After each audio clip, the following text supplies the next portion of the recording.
A former Royal Marine told by doctors his headaches and dizzy spells were probably because of dehydration or a migraine, was then given 12 to 18 months to live after a terminal brain cancer diagnosis.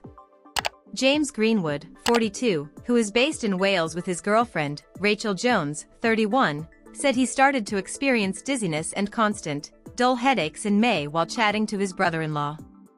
"My vision was wobbling a little bit and I needed to have a bit of a sit down," he said. "I had always had a clean bill of health, so I thought it was a little unusual," Mr. Greenwood told PA Life. Soon after, Greenwood said he started to suffer with headaches which began as a constant and dull pain. He booked an appointment with his GP for June 5 and was told his symptoms were probably linked to dehydration, and he could be overdue an eye test, as he wears glasses and his job involves working with computer screens. Greenwood was also given a blood test and an electrocardiogram, ECG, a non-invasive test which measures the electrical activity of the heart, but said both tests came back with no concerns. After plodding along for a few days, he had an unusual episode in Manchester on June 10.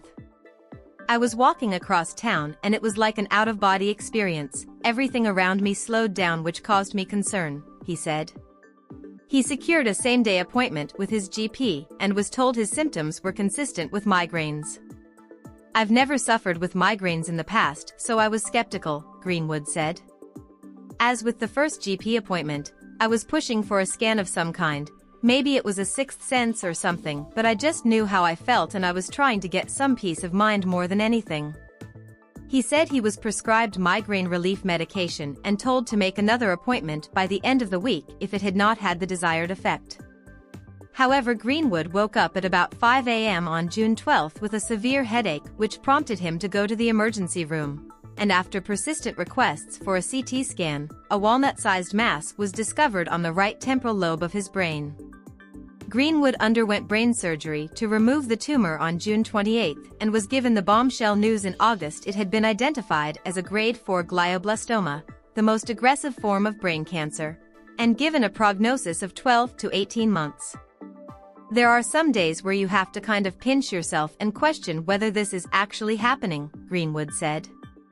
"Receiving the news is incredibly tough and you've got that initial period of shock, but after that, you're forced to process it and try and take the good from it." After a 6-week course of chemotherapy and radiotherapy, Greenwood is waiting to see if the treatment will have improved his prognosis, before starting a more intensive course of chemotherapy at the end of October. "Strangely, it's been kind of liberating," he said. "I think everybody's probably guilty of taking people for granted, your loved ones, friends, family, but it's had the effect of reconnecting me with certain old friends. I think it's drawn the family closer. It alters your perspective and it's a bit cliched, but you're trying to savor every moment." Greenwood has tried to savor each moment since his diagnosis, attributing this mindset to the training he received in the Royal Marines, in which he served for 5 years from the age of 18. He and 3 of his friends ran the 32-kilometre Edale skyline in England's Peak District on September 21 to raise money for brain tumor research, raising more than $27,252 so far, and he hopes other people may reap the benefits of his efforts in future, saying it was a bucket list item to raise money for a charity. "People who have commented on how positively I'm responding to this recent bombshell, I would largely attribute a lot of that mindset to what the Marines really harnessed," Mr. Greenwood said.